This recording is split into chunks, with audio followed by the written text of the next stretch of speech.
Caritative caring means that we take caritas into use when caring for the human being in health and suffering.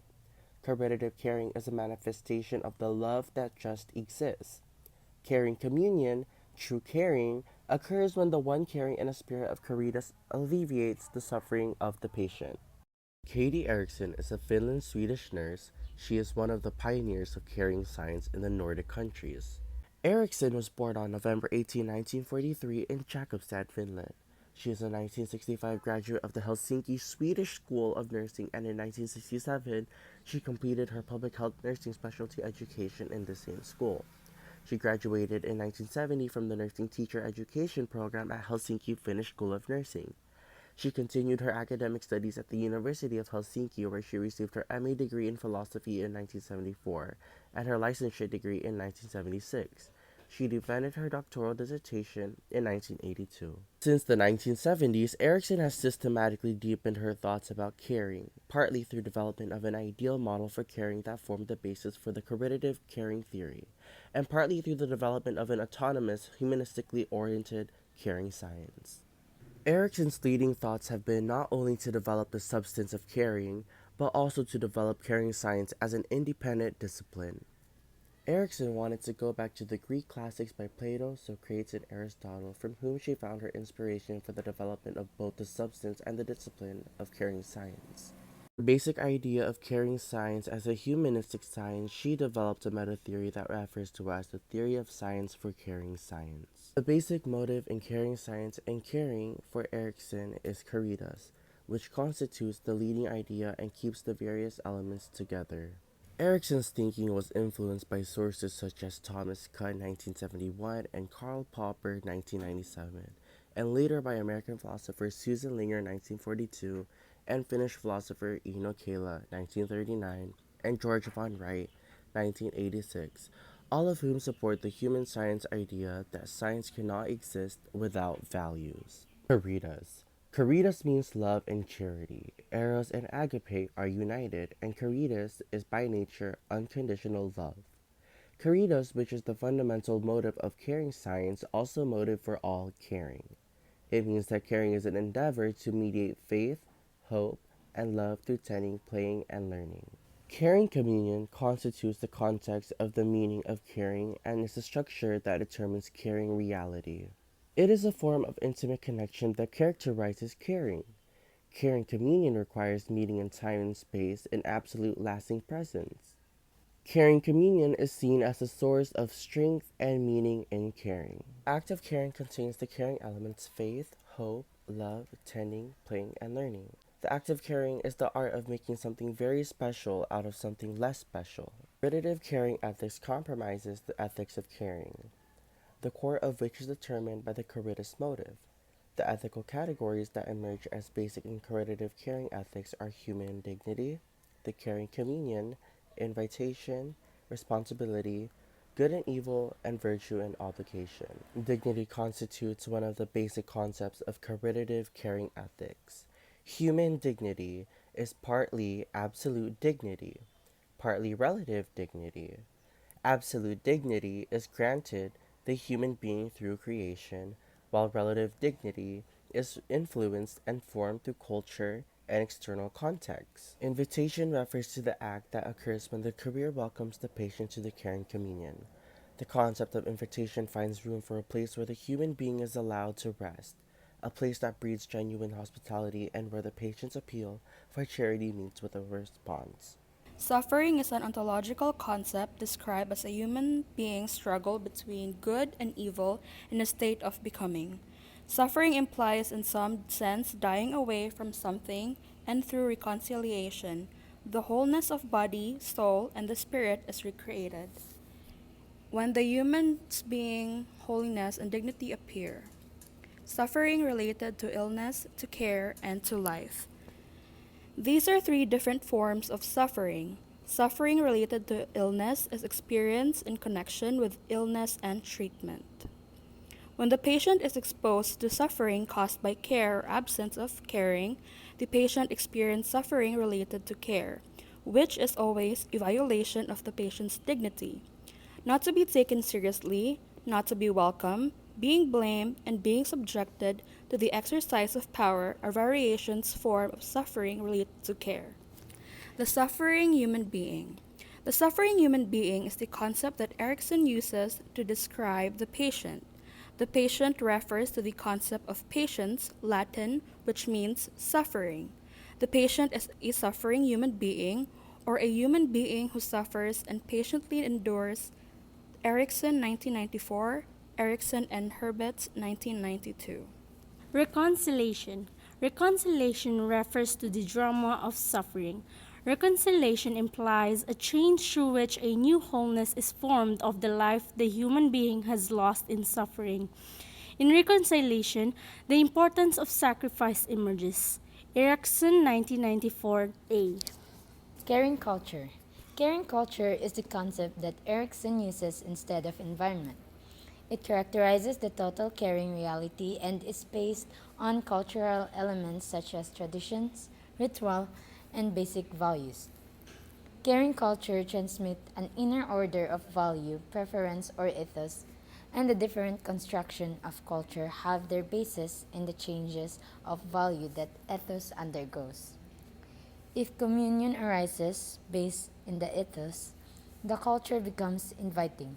Respect for the human being, his or her dignity and holiness, forms the goals of communion and participation in a caring culture. The origin of the concept of culture is to be found in such dimensions as reverence, tending, cultivating, and caring. These dimensions are central to the basic motive of preserving and developing a caring culture.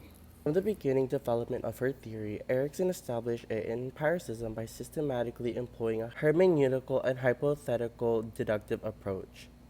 The main argument for this is that the concept of evidence in natural science is too narrow to capture and reach the depth of the complex caring reality. The concept of evidence is derived from Gadamer's concept of truth, which encompasses the true, the beautiful, and the good. Major assumptions. Eriksson distinguished between two kinds of major assumptions, axioms and theses. She regards axioms as the fundamental truth in relation of the conception of the world. Theses are fundamental statements concerning the general nature of science, and their validity is tested through the basic research. Axioms and theses jointly constitute the ontology of caring science and therefore are also the foundation of epistemology. Eriksson 1988 to 2001. The Caritative theory is caring is based on the following axioms and theses, as modified and clarified from Eriksson's basic assumptions with her approval.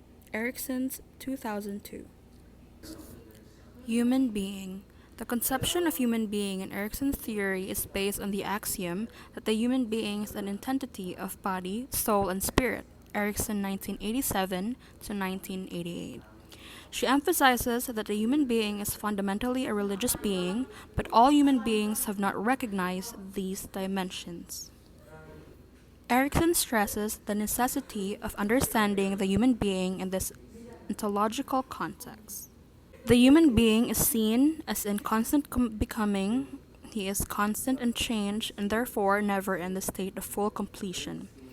He is understood in terms of the dual tendencies that exist within him, engaged in a continued struggle and living in tension between being and non-being. The human being is fundamentally dependent on communion. He is dependent on another, and it is the relationship between a concrete other, human being, and an abstract other, some form of God, that the human being constitutes himself and his being. Eriksson 1987. The human being seeks a communion where he can give and receive love, experience faith and hope, and be aware that his existence here and now has meaning. Love and charity, or caritas, as the basic motive of caring has been found in Eriksson 1987, 1990, and 2001 as a principal idea even in her early works. Caritas constitutes the motive for caring, and it is through the caritas motive that caring gets its deepest formulation. Caring is something natural and original. The core of the caring relationship trust between nurse and patient as described by Eriksson 1993 is an open invitation that contains affirmation that the other is always welcome. In the caring act, the patient is invited to a genuine sharing, a communion in order to make the caring fundamentals alive and active. Eriksson 1987. Environment. Eriksson uses the concept of ethos in accordance with Aristotle's idea that ethics is derived from ethos. Ethos is ontology in which there is an inner author, a target of caring that has its own language and its own key.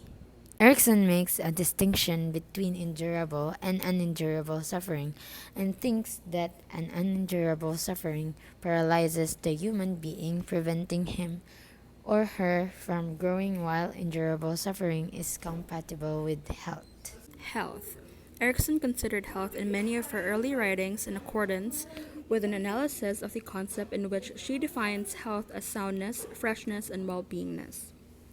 The subject dimension or well-being is emphasized strongly, Eriksson 1976, in the current axiom of health. Health implies being well in body, soul, and spirit.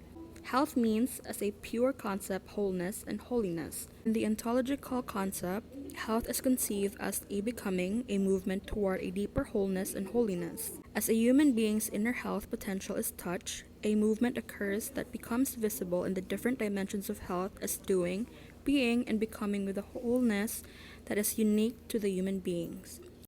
Mrs. Garcia, she is a 53-year-old widowed elderly woman who is residing by herself.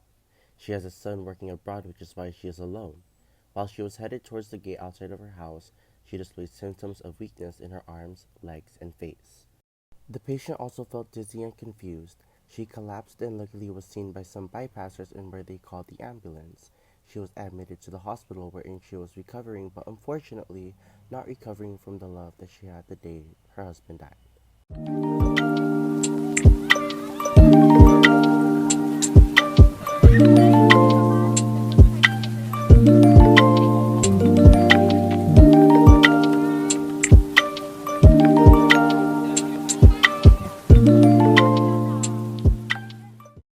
Mrs. C is 32 years old and she is a person with disability.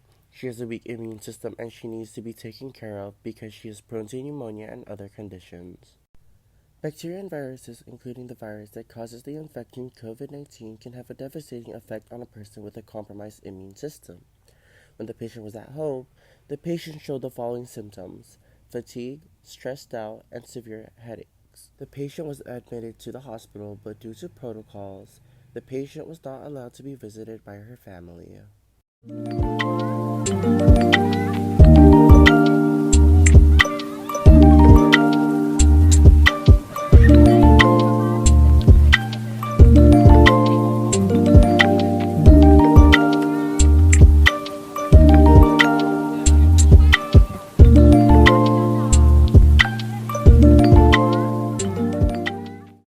Acceptance by nursing community.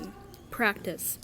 A characteristic feature of Eriksson's manner of working is her way of structuring abstract thinking as a natural and obvious precondition of clinical activity and an evidence-based form of caring that opens up deeper sight. Several nursing units in the Nordic countries have their base practice and caring philosophy on Eriksson's ideas and her caritative theory of caring. Eriksson served as a director of the clinical research and program in the world of patient in various studies. Eriksson's theory has been tested and the results have been presented in doctoral and master's theses and published in professional and scientific journals.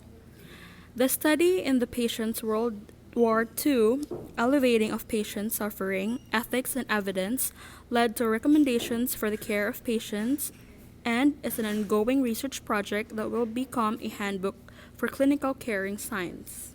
Eriksson's thinking has been influential in nursing leadership and nursing administration, where the caritative theory of nursing forms the core of the development of nursing leadership at various levels of nursing organization.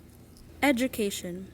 Since the 1970s, Eriksson's theory has been integrated into the education of nurses at various levels. Eriksson's realized at an early stage in the importance of integrating academic courses in the education of nursing Nowadays, academic courses in caring science based on Eriksson's theory are offered as part of continuing education for those who work in clinical practice.